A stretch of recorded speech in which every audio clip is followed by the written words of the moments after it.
بسم اللہ الرحمن الرحیم۔ شروع اللہ کے نام سے جو بڑا مہربان نہایت رحم والا ہے۔ السلام علیکم۔ ایک بادشاہ اپنے سپاہیوں کے ساتھ کہیں جا رہا تھا کہ راستے میں اسے سخت گرمی کی وجہ سے غسل کی حاجت محسوس ہوئی۔ وہ قریب ہی واقع تالاب پر غسل کرنے چل پڑا۔ وہاں جا کر کیا دیکھتا ہے کہ تالاب میں پہلے کچھ لڑکیاں نہا رہی تھیں۔ لڑکیوں نے جب بادشاہ کو تالاب کی طرف آتے دیکھا تو وہ فوراً تالاب سے باہر نکل آئیں، مگر ایک لڑکی تالاب میں بیٹھی رہی۔ بادشاہ نے اس لڑکی سے پوچھا کہ تم باہر کیوں نہیں نکل رہی؟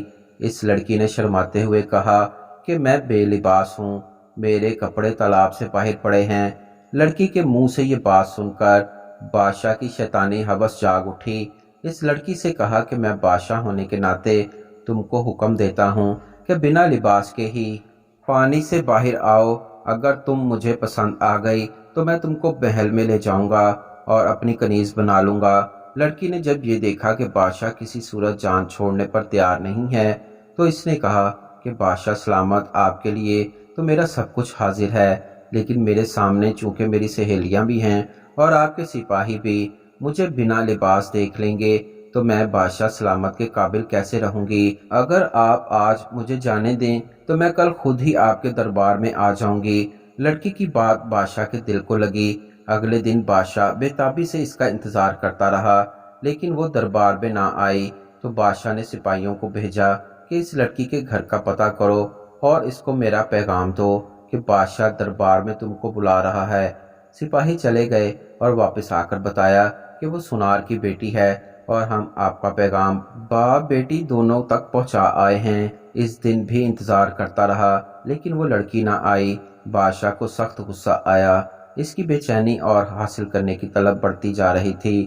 اگلے دن بادشاہ نے سپاہیوں کو حکم دیا کہ جاؤ، دونوں باپ بیٹی کو گرفتار کر کے میرے سامنے پیش کرو۔ سپاہی فوراً روانہ ہوئے اور سنار کے گھر جا پہنچے، مگر آگے سے دروازے پر تالا لگا ہوا تھا۔ ہمسایوں نے بتایا کہ وہ تو کل رات ہی گھر چھوڑ کر چلے گئے ہیں۔ جب اس بات کا علم بادشاہ کو ہوا تو وہ غصے سے پاگل ہو گیا۔ اس نے سپاہیوں کو ہر جگہ دوڑایا مگر اس لڑکی اور اس کے باپ کا کچھ پتہ نہیں چلا۔ پھر بادشاہ نے سلطنت میں اعلان کروا دیا کہ جو سنار اور اس کی بیٹی کا پتہ بتائے گا اس کو 1 کلو سونا انعام دیا جائے گا۔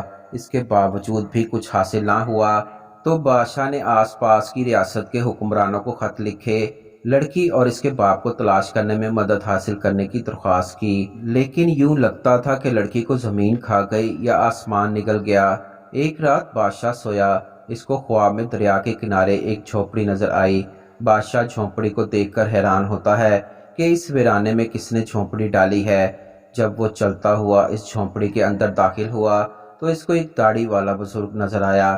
اس بزرگ کے ساتھ ایک لڑکی بھی بیٹھی ہوئی تھی۔ اس سے پہلے کہ بادشاہ لڑکی کی شکل دیکھتا، بادشاہ کی آنکھ کھل گئی۔ بادشاہ سمجھ گیا کہ ہو نہ ہو یہ وہی باپ بیٹی ہے جو اس جھونپڑی میں چھپے ہوئے ہیں۔ بادشاہ اس علاقے کو جانتا تھا۔ اگلی صبح بادشاہ نے سپاہیوں کا دستہ تیار کیا اور سیدھا دریا کنارے اس جگہ پہنچ گیا جو اس کو خواب میں نظر آئی تھی۔ وہاں پر جھونپڑی بھی موجود تھی۔ بادشاہ نے سپاہیوں کو ادھر ہی رکنے کا اشارہ کیا اور خود جھونپڑی کے اندر چلا گیا۔ وہاں کیا دیکھتا ہے کہ ایک کمزور سی بیمار دکھنے والی لڑکی سو رہی ہے اور ایک داڑھی والا بوڑھا انسان پاس ہی جائے نماز پر دعا کر رہا ہے کہ اے پالنے والے رب، ہم کب تک ظالم بادشاہ سے چھپے رہیں گے جو چند لمحوں کی لذت کی خاطر میری معصوم بچی کی عزت برباد کرنا چاہتا ہے۔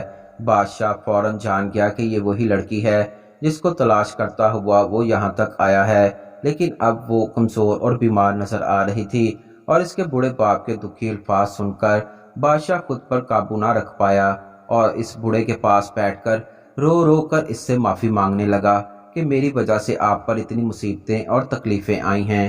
اس کے بعد بادشاہ نے پورے اعزاز اور عزت کے ساتھ لڑکی اور اس کے باپ کو دربار میں بلایا اور لڑکی کے باپ سے درخواست کی کہ اگر آپ اجازت دیں تو میں آپ کی بیٹی سے نکاح کر کے اس کو اپنی بیوی بنانا چاہتا ہوں۔ بوڑھے سنار نے اپنی بیٹی کی رضامندی جاننے کے بعد اس کی شادی بادشاہ سے کر دی اور یوں بادشاہ نے اس لڑکی کو اپنی بیوی بنا لیا۔ اس کے ساتھ خوشگوار زندگی بسر کرنے لگا۔